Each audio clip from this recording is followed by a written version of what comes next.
ناظرین، اسد کیسر کے گھر گزشتہ روز اپوزیشن رہنماؤں کی بڑی بیٹھک ہوئی ہے۔ اس حوالے سے آپ کو ایک بڑی خبر بھی دینا مقصود ہے جو بہت ہی قریبی ذرائع سے مجھے معلوم ہوئی ہے، وہ بھی آگے چل کے آپ کی خدمت پہ عرض کرتا ہوں۔ اس اجلاس میں، اس بیٹھک میں تمام قابل ذکر سیاسی جماعتوں کے رہنما موجود تھے، اور اس ملاقات کے بعد جو اعلامیہ جاری کیا گیا ہے وہ حکومت کے لیے نئی پریشانی کا باعث بن گیا ہے۔ اس ملاقات کی سب سے اہم بات مولانا فضل الرحمان صاحب کا جارحانہ رویہ تھا۔ اجلاس کے دوران انہوں نے تحریک انصاف کے قائدین کو بھی پیغام دیا کہ وہ کسی بھی مشترکہ جدوجہد سے پہلے ان کے ساتھ اپنے معاملات درست کریں۔ مولانا کو علی امین کے حوالے سے کچھ تحفظات ہیں، اور ذرائع کا کہنا یہ ہے کہ اس حوالے سے مولانا کے تحفظات عمران خان تک پہنچائے جائیں گے، اور اس ملاقات کے بعد جو اعلامیہ جاری کیا گیا اس کا پہلا نقطہ ہی یہی تھا کہ یہ حکومت غیر آئینی ہے، اس لیے نئے انتخابات کرائے جائیں۔ اس مطالبے کی شاہد خاقان عباسی نے بھی حمایت کر دی ہے۔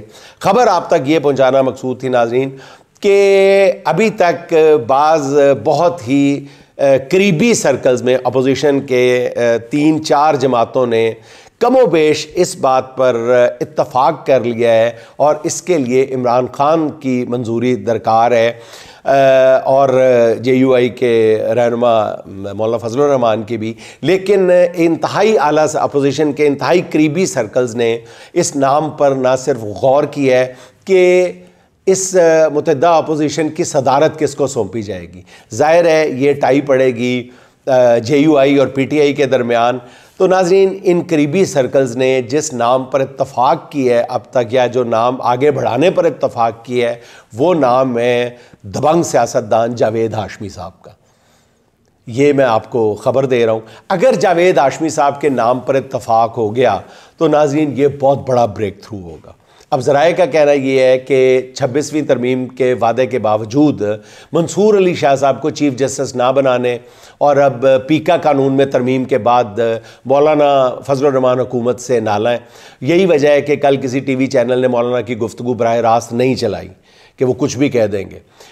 مطلب فی الحال یہ ممکن تو نظر نہیں آتا کہ اپوزیشن جماعتیں جو ہیں وہ فوری طور پہ سڑکوں پر تحریک انصاف کے ساتھ نکل آئیں، اور خاص طور پہ JUI۔ البتہ ان جماعتوں کا نئے انتخابات کا مطالبہ جو ہے وہ حکومت کے لیے پریشانیاں بڑھا سکتا ہے۔ اچھا ناظرین، خبر ہے کہ پنجاب کے نون لیگی وزراء نے اپنی سیکیورٹی بڑھانے کا مطالبہ کیا ہے۔ ناظرین، یہ بالکل جائز مطالبہ ہے، اور میں اس مطالبے کی پرزور حمایت کرتا ہوں۔ اب آپ حیران ہو رہے ہوں گے کہ مجھ جیسا بندہ اس مطالبے کی حمایت کیسے کر سکتا ہے، تو عرض ہے کہ مجھے اس مطالبے کے بعد فوری طور پہ کئی سال پہلے کی ایک بات یاد آ جاتی ہے۔ 1985 میں پروفیسر لجپال سیال نے ملتان سے قومی اسمبلی کے الیکشن میں حصہ لیا تھا۔ انہیں صرف 3 ووٹ ملے تھے۔ تب انہوں نے حکومت سے اس کے الیکشن کے فوراً بعد سیکیورٹی کا مطالبہ کیا، تو اس وقت کے SSP ملتان نے ان کو سمجھاتے ہوئے کہا کہ آپ کو صرف 3 ووٹ ملے ہیں، پھر آپ کو سیکیورٹی ہم کیسے دے سکتے ہیں؟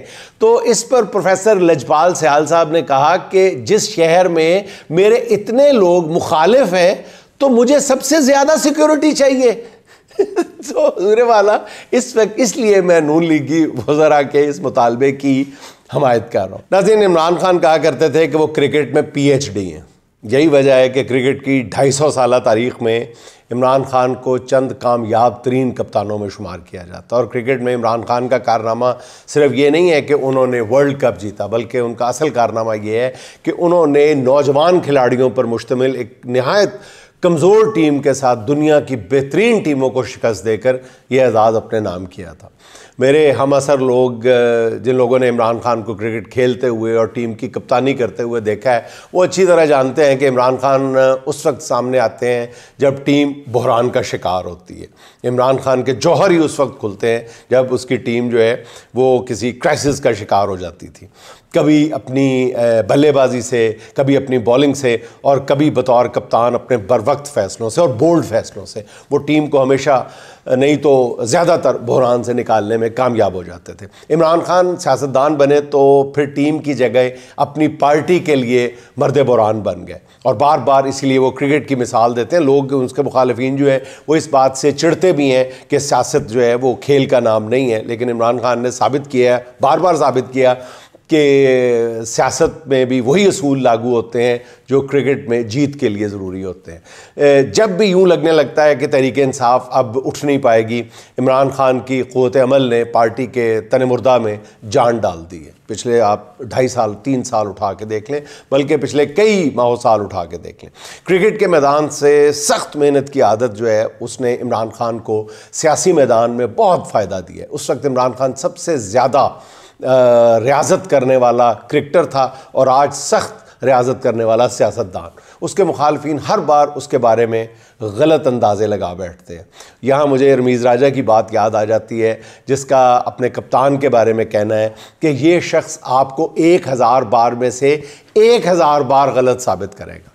عمران خان کی پوری زندگی پر نظر ڈالیں، اس نے ہمیشہ ناکامی کو کامیابی کی سیڑھی بنایا، اور یہ ساری ناظرین گفتگو میں اس لیے کر رہا ہوں کہ عمران خان کے آرمی چیف کے نام پر لکھے گئے خط پر اس کے مخالفین نے طرح طرح کے تبصرے کیے، اور ہر تبصرے پر منہ کی کھانی پڑی ہے۔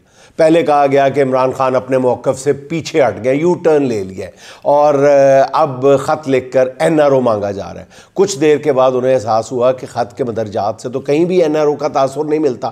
پھر یہ بیانیہ بنانے کی کوشش کی گئی کہ عمران خان نے خط لکھ کر فوج میں درار ڈالنے کی کوشش کی ہے۔ یہ چورن بھی نہیں بک سکا، کیونکہ عمران خان نے خط کا آغاز ہی ان الفاظ سے کیا ہے کہ یہ فوج بھی میری ہے اور یہ ملک بھی میرا ہے۔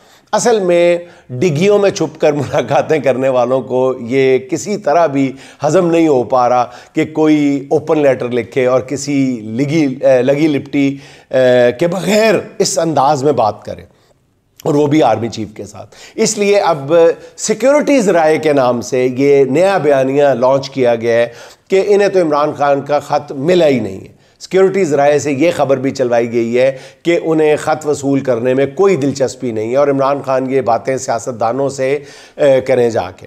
لیکن سوال یہ اٹھتا ہے پھر کہ اگر خط وصول ہی نہیں کیا گیا تو پھر یہ کیسے پتہ چل گیا کہ عمران خان نے اس میں کیا بات کی ہے؟ یہ باتیں سیاستدانوں سے کرنے والی تھی، جب خط وصول ہی نہیں کیا، آپ نے سنا ہی نہیں ہے۔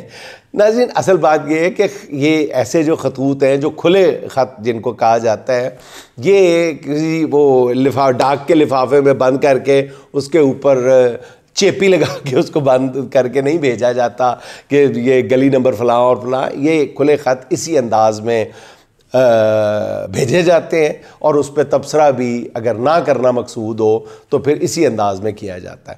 ناظرین، پھر ایک سوال یہ اٹھتا ہے جس کا بار بار کل سے مطالبہ بھی کیا جا رہا ہے کہ فوج کے پاس ISPR کا ادارہ موجود ہے، وہ سیکیورٹیز رائے کے بغیر خود بھی سامنے آ کر بات کر سکتے ہیں، اور میری ذاتی رائے یہ ہے، اور کئی اور دوسرے اپنے ساتھیوں کی طرح، کہ میرا خیال ہے کہ اس خط کے اوپر ISPR کو آفیشل جواب دینا چاہیے تھا، یہ ابھی بھی دینا چاہیے۔